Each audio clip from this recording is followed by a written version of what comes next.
రణబీర్ కపూర్, అనుష్క శర్మ, ఐశ్వర్య రాయ్ బచ్చన్, ఫవాద్ ఖాన్ నటినట్లుగా కరణ్ జోహార్ దర్శకత్వంలో వచ్చిన romantic lovely entertainer ఏ దిల్ హే ముష్కిల్ ఈరోజు అక్టోబర్ 28న రిలీజ్ అయింది. ఈ మూవీ కథ అయాన్, రణబీర్ కపూర్, అలిజా, అనుష్క శర్మ, సబా, ఐశ్వర్య రాయ్ బచ్చన్ల చుట్టూ తిరుగుతుంది. బేసిక్గా ఈ మూవీ అనుష్క శర్మ, రణబీర్ కపూర్లదే. ఐశ్వర్య రాయ్ మధ్యలో వస్తుంది, మధ్యలో వెళ్ళిపోతుంది. అనుష్క శర్మ, రణబీర్ కపూర్ ఫ్రెండ్స్గా ఉంటారు.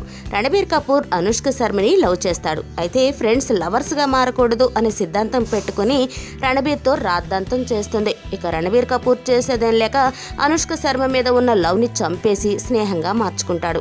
సినిమా ముగింపుకు వచ్చే వరకు బెస్ట్ ఫ్రెండ్స్గానే ఉండిపోతారు ఈ ఇద్దరు. క్లైమాక్స్లో అనుష్క శర్మ మనసు మార్చుకొని రణబీర్తో లవ్లో పడిందా, లేక రణబీర్ కపూరే మనసు మార్చుకొని అనుష్క శర్మకి బెస్ట్ ఫ్రెండ్గా ఉండిపోతాడా, అసలు రణబీర్ లైఫ్లో ఐశ్వర్య రాయ్ ఎందుకు వచ్చింది, ఎలా వచ్చింది, ఇవన్నీ తెలియాలంటే సినిమా చూడాల్సిందే. ప్లస్ పాయింట్స్ విషయానికి వస్తే రణబీర్ కపూర్, ఐశ్వర్య రాయ్ల హాట్ రొమాన్స్, లవర్స్ మధ్య ఉండే పెయిన్ఫుల్ ఫీలింగ్స్ని దర్శకుడు కరణ్ జోహార్ బాగా చూపించాడు. ఇక మ్యూజిక్ కూడా బాగుంది. షారుఖ్ ఖాన్, అలియా భట్ కెమియో పాత్రల్లో కనిపించడం సినిమాకి ప్రధాన ఆకర్షణ.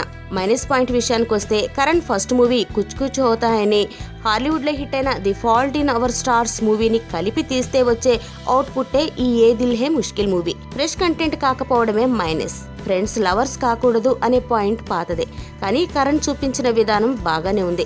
ఐశ్వర్య రాయ్, రణబీర్ కపూర్ల కెమిస్ట్రీ సబ్జెక్టు కోసం రిపీటెడ్ ఆడియన్స్ వస్తారేమో, కానీ మిగిలిన ఆడియన్స్ అయితే మళ్ళీ చూసే అవకాశం లేదు.